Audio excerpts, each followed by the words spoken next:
I'm gonna show you how to make a garden pathway out of some wood discs like these. My dad took down a bunch of trees on his yard this year, so I brought some of these home when we came back from Saskatchewan in the summer. And my dad had already used some in his yard. He had just cut them down and put them in his yard immediately, and they really curved a lot.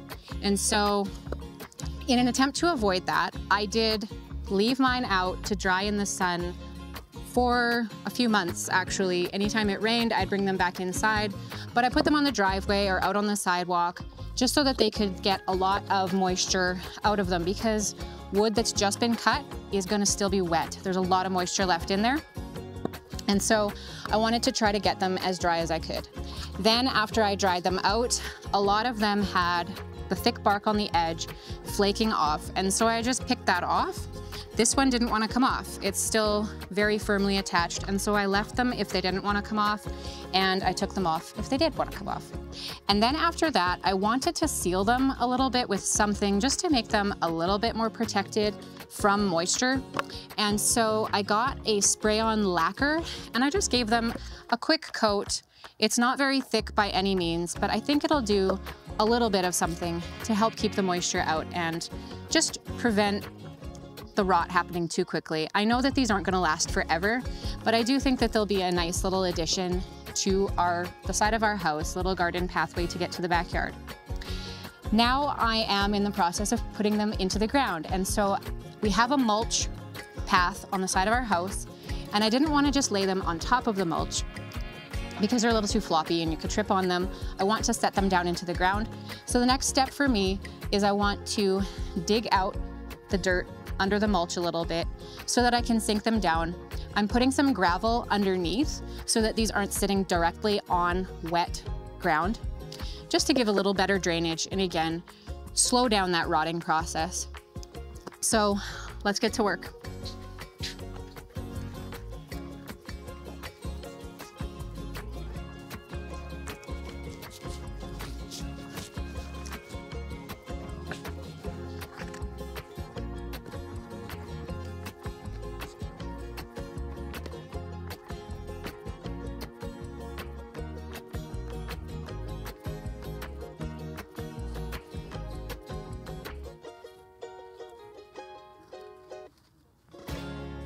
I've placed all my wood discs out approximately where I want them. So now I'm just digging out the mulch from the area that I want to sink it into. And then I'm going to dig it out with my shovel down a couple of inches. And I don't want this dirt in the mulch. So I'm just scooping it into a bucket and taking it to the back of the yard.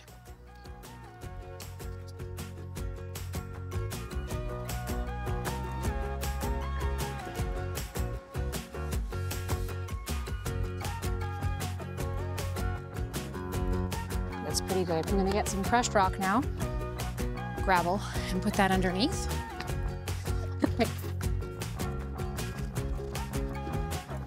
Just give it a little twist to get it evened out and level.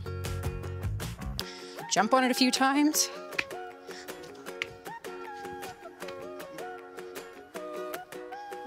Seems pretty stable, so now I'm just gonna shove this mulch back up around it.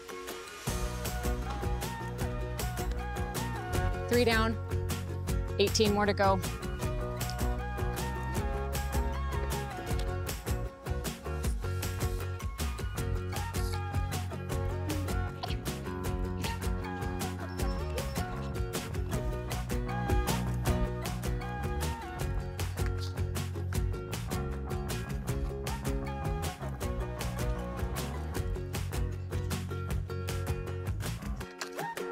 When I built the shed, I left a space between the fence and the shed, and I wasn't sure what I was going to do with that space, but it turns out it's very handy right now because it's the only kind of junk area of the yard that we have. So this is really good topsoil that I will probably want next year when I'm planting more stuff, maybe putting some raised beds back here. So I'm just going to dump all this topsoil and a little bit of mulch mixed in there, dumping it behind the shed. And then I have good soil to grab when I need it next year. I've dug a bunch of spaces out without placing the crushed gravel underneath, because I've got some very helpful little helpers that want to assist me with that. So because I don't want to hand the little kids a shovel, because I'm worried I'm going to get hit in the head with it, figured I would leave the gravel as a job that they can help me with. So I'm just getting all these spaces ready for gravel, and then I'll get some little hands to come help me put it in.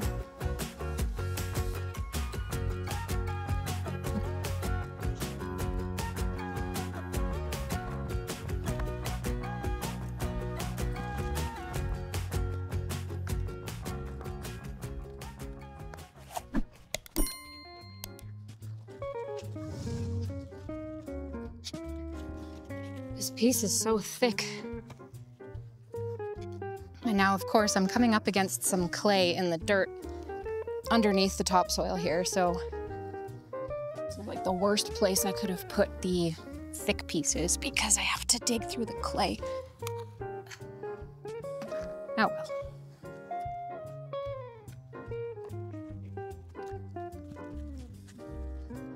Okay.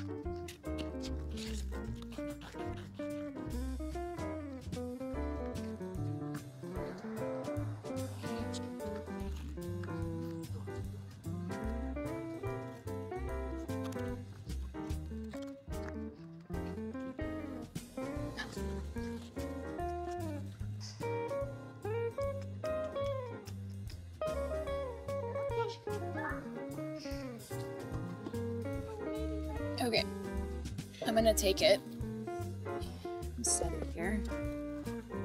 Okay, good. Now, can you put some rock here for me?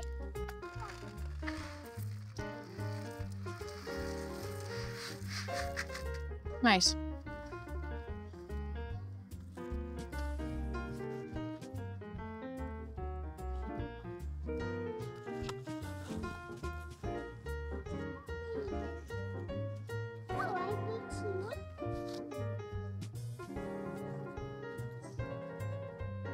Thank you. I'm laughing at how you chucked it over there. Are you gonna bring it back? Yeah.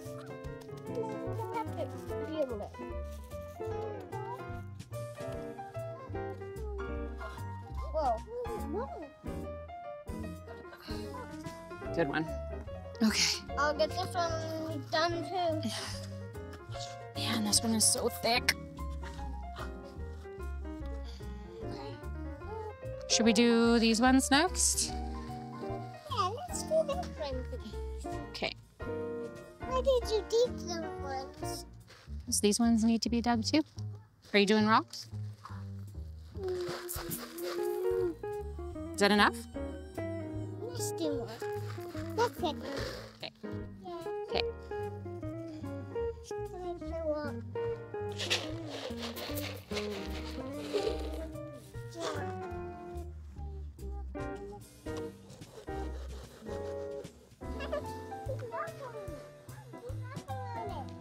Well, I was just informed that my helper doesn't want to help me anymore. So I will carry on my own.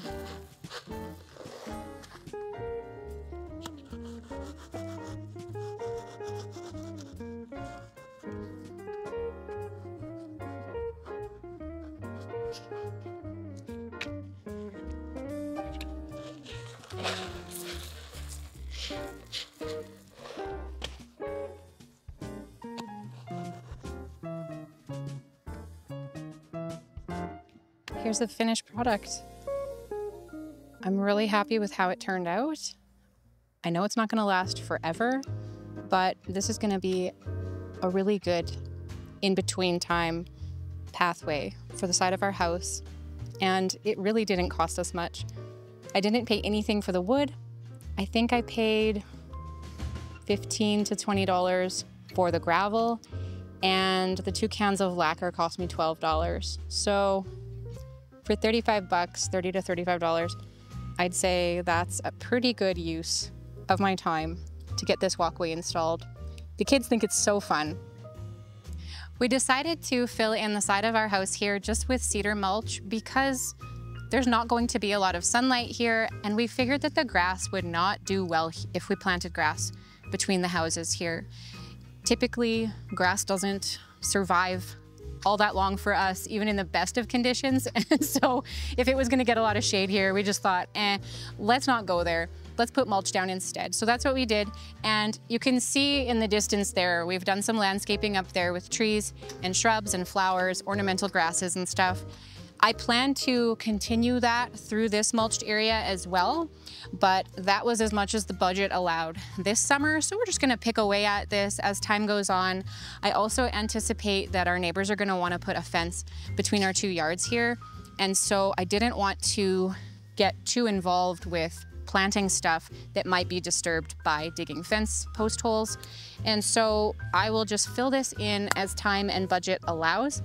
So this little walkway through here is a great starting point, and then I can fill in some plants around it as time goes on. I thought I would give you a quick tour of the stuff that we planted in the front yard. So there's a little creeping juniper down there. This is called a burning bush, and this is a variegated dogwood. I've got ornamental grass there. I don't remember what this is, but it looks nice, right? Let me check the tag.